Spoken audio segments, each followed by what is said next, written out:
I told my half-siblings our father was dead. They never replied, so I held his funeral without them. The next morning, my half-brother called and said, "You stole our last chance to say goodbye. Now give us his ashes." I was standing in Dad's bedroom when the call ended. The room looked exactly as it had when he died, except the medical equipment was gone. My phone vibrated again. My half-sister, Chloe. "You had no right." Another message followed. "Where are his ashes?" The funeral home had not released them yet, but I did not tell her that. Nathan sent another message. "We want our share." I turned the phone face down. For 7 years, Chloe and Nathan had behaved as though our father were already dead. They ignored his calls, left his letters unanswered, and stayed silent when he told them he had cancer. Now that he was gone, they wanted pieces of him. I understood why they hated Dad. What I never accepted was why they believed that gave them permission to hate me. I was born because my father had an affair. That fact followed me into every family gathering before I was old enough to understand it. Chloe and Nathan remembered their parents being married. They remembered vacations, Christmas mornings, and ordinary weekends before Dad admitted he had been seeing my mother. Then came the separation, the divorce, and me. Chloe was 6 when I was born. Nathan was 4. To them, I was not simply their younger sister. I was proof of what Dad had done. Their mother, Lisa, never hid how she felt about me. I rarely saw her, but whenever our paths crossed at weddings or funerals, she looked through me as though acknowledging me would make the betrayal real again. Chloe and Nathan spent alternate weekends with Dad, which meant they spent them around me. When I was young, I followed them everywhere. Nathan could ride his bike without holding the handlebars. Chloe knew how to braid hair and apply makeup. They were older, confident, and impossible for me not to admire. "Stop following us," Chloe would say. "I'm not following you. You're standing right behind me. I just want to watch." "Well, don't." I assumed that was how older siblings behaved. On television, brothers and sisters fought, apologized, and forgave each other before the credits rolled. I kept waiting for Chloe and Nathan to decide they loved me. They never did. When I was 6, Nathan told me Dad only kept me because he felt guilty. When I was 8, Chloe tore up a birthday card I had made for him. "He already ruined our family for you," she said as the pieces fell to the floor. "You don't need to act special too." I did not fully understand what she meant, but I understood the disgust in her voice. They hid my belongings, damaged my school projects, and blamed me whenever something broke. Sometimes Dad believed them. Other times, he gave all 3 of us the same tired lecture. "Your family," he would say. "You need to learn how to get along." He treated everything like ordinary sibling conflict because admitting otherwise would have forced him to confront the damage he had caused. After he left the room, Chloe would lean close. "We are not the same," she would whisper. The worst incident happened when I was 11. By then, I had started having severe panic attacks. They began with pressure in my chest. My hands would shake, sounds became distant, and I would become convinced that I was about to stop breathing. A doctor prescribed medication for emergencies. Dad kept it in the same cabinet so we would always know where it was. Chloe was 17 then. Nathan was 15. They came over for Dad's birthday and were supposed to stay through the weekend. From the moment Chloe arrived, something felt wrong. She watched me with a faint smile and barely spoke to me. That evening, I felt an attack starting. I reached for the medication. The bottle was gone. I checked the cabinet twice, then searched my bedroom and the bathroom. My breathing tightened. I asked Dad if he had moved it. He had not. Nathan shrugged when I questioned him. Chloe denied knowing anything, but the smile remained. "You're doing this for attention," she said. "I need my medicine." "You're fine." "I can't breathe." "You're talking, aren't you?" The room tilted. I slid down against the cabinets while Dad searched the house. Nathan stood in the doorway, pale and uncomfortable, but he did nothing. Chloe laughed under her breath. Quietly enough that I almost wondered whether I had imagined it. Dad eventually found the bottle inside Chloe's overnight bag. She claimed she had put it there accidentally. No one believed her. Dad ordered both of them to pack their things and called Lisa to collect them. Lisa arrived furious, but not with Chloe. She accused Dad of exaggerating and said my panic attacks were probably dramatic behavior encouraged by my mother. Dad arranged therapy for me soon afterward. He also tried to persuade Lisa to let Chloe and Nathan speak with someone. She refused. "They're reacting to what you did," she told him. "Stop acting like there's something wrong with them. Maybe therapy would have helped them. Maybe it would not have changed anything. I only know what it did for me." My therapist, Clara, never demanded that I forgive anyone. She taught me that understanding someone's pain did not require me to become a target for it. Dad had betrayed their mother. Dad had destroyed their home. I had not. Chloe and Nathan were hurt children, but so was I. The difference was that they were allowed to direct their anger at me while I was expected to excuse it. As we got older, their visits became less frequent. By the time I was 17, they barely acknowledged me at family gatherings. They spoke to Dad while pretending I was not in the room. Shortly after my 18th birthday, they came to the house and gave him a choice.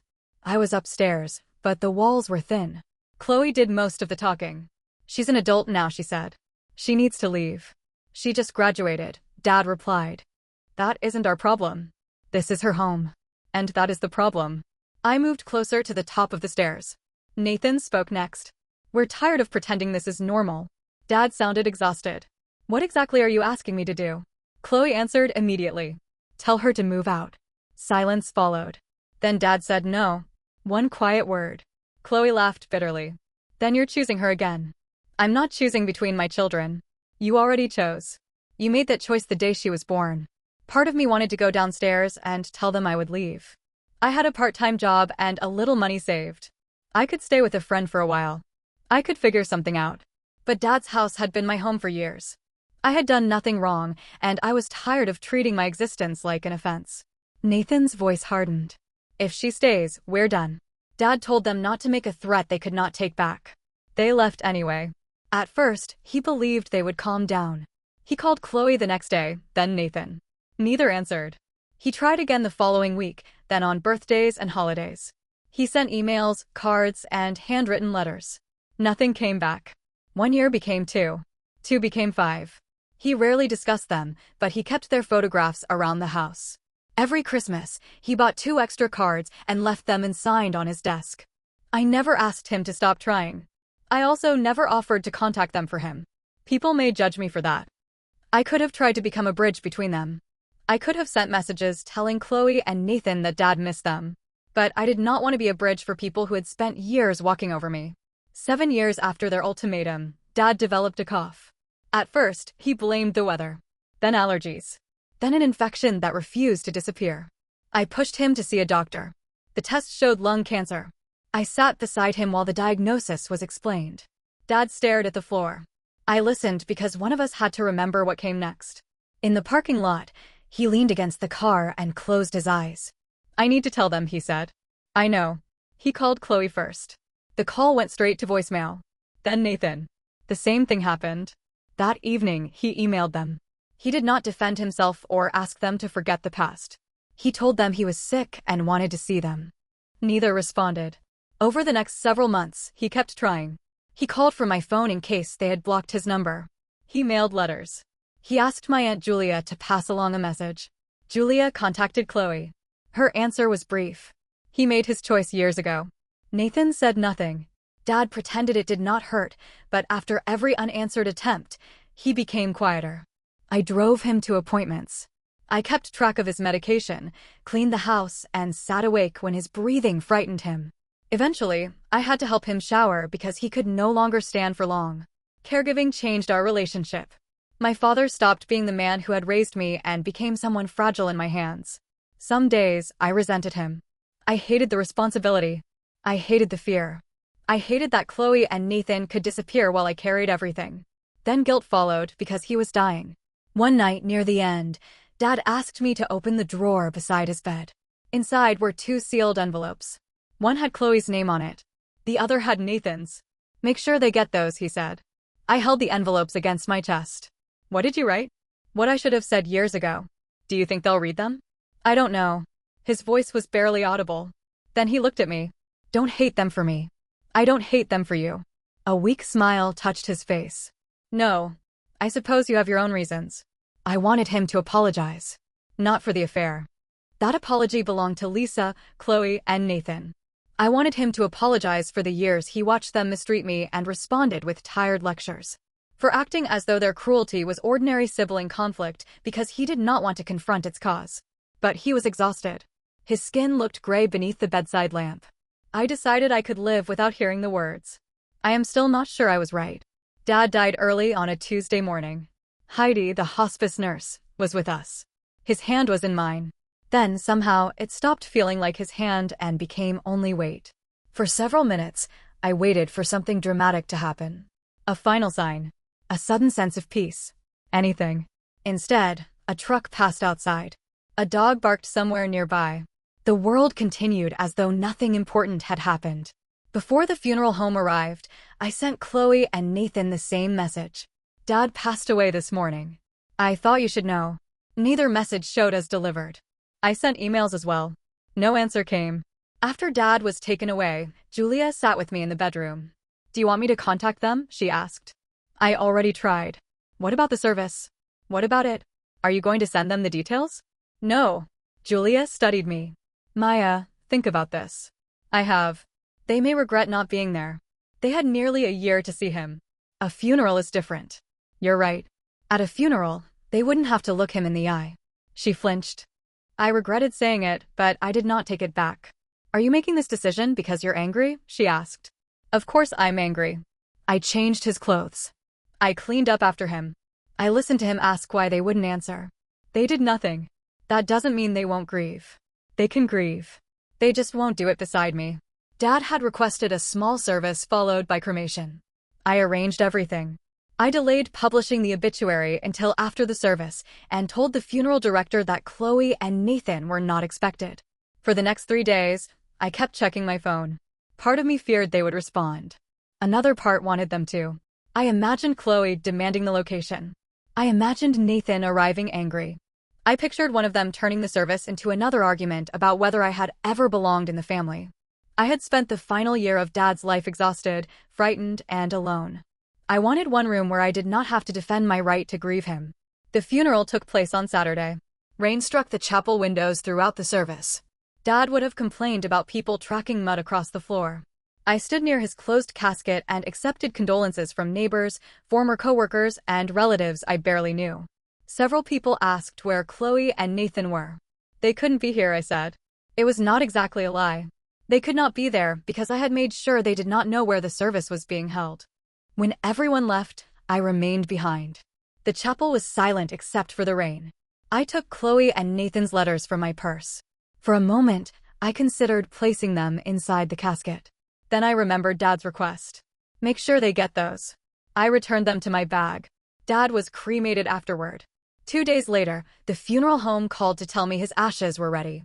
I collected the wooden urn he had chosen months earlier. He had joked that it looked like a box for expensive tea. I placed it on his dresser beside the 2 unopened letters. By then, the messages from Chloe and Nathan had already started. Julia had called me the morning after the funeral. Her voice was tense. I told them, she said. Told them what? That the service already happened. My stomach tightened. Why? Chloe found the obituary online and called me. Minutes later, Chloe accused me of stealing her final chance to say goodbye. Nathan said I had punished them for setting a boundary with a harmful parent. That description stopped me. I had always thought of Dad as weak, selfish, and deeply flawed. I had never viewed him through their eyes. I had not been there when Lisa discovered the affair. I had not watched their parents' marriage collapse. I had not known what it felt like to see their father build a new life around the evidence of his betrayal. Maybe they knew a version of him I never did. But they had known a version of me too.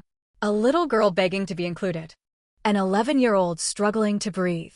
An 18-year-old listening from the stairs while they demanded that she lose her home. Understanding their pain did not erase what they had done with it. Chloe sent another message. You took our father from us twice.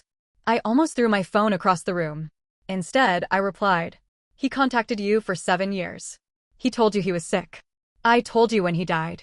You made your choices. Her answer came immediately. So did he. And so did you. Then they asked for the ashes. Chloe wanted half divided between her and Nathan. As though the final year could be ignored and grief measured on a scale. I typed several responses and deleted them. Finally, I wrote one word. No. Nathan called. I almost ignored it, but something made me answer. You don't get to decide this alone, he said. I already did. He was our father. He begged you to come. You don't know what he did to us. And you don't know what you did to me. Silence filled the line. For 1 second, I thought he might apologize. Instead, he said, we were kids. So was I. Chloe and I lost our family. I wasn't the person who took it from you. You were the reason he never tried to put it back together. The words hurt more than I expected.